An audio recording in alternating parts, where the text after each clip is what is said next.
ढेंकानाल जिला कामाख्यानगर पुलिस एक डकायती गैंग उपरे चढ़ाऊ करी 3 जन डकायतों गिरफ करिबारे सफल होइथिले मध्य अन्य 5 जन डकायत घटनास्थल चंपट मारिछंती।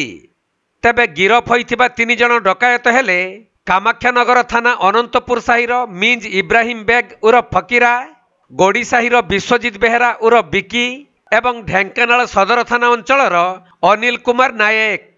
सेमानक निकटरू गोटे मोटरसाइकेल, गोटे खंडा, भुजाली, 3टी जीवंत बोमा और 2 राउंड गुली सहित गोटे बंदूक को जबत करिछि कामाख्यानगर पुलिस। तेबे कामाख्यानगर थाना आलतुमा गाँ रज महोत्सव पड़िया 8 जणिया डकायत गैंग डकायती पाई योजना करुथबार खबर पाई कामाख्यानगर पुलिस अतर्कित चढ़ाऊ करिथिला। तेणु पुलिस को देखि डकायत गैंगर सदस्य माने छत्रभंग देई पलाउथबा बेले पुलिस 3 जन डकायतों को काबू करिबारे सक्षम होइथिले। आउ अन्य डकायत मानकु खूब शीघ्र धरा जिबा नै कामाख्यानगर थाना अधिकारी सूचना दैछंती।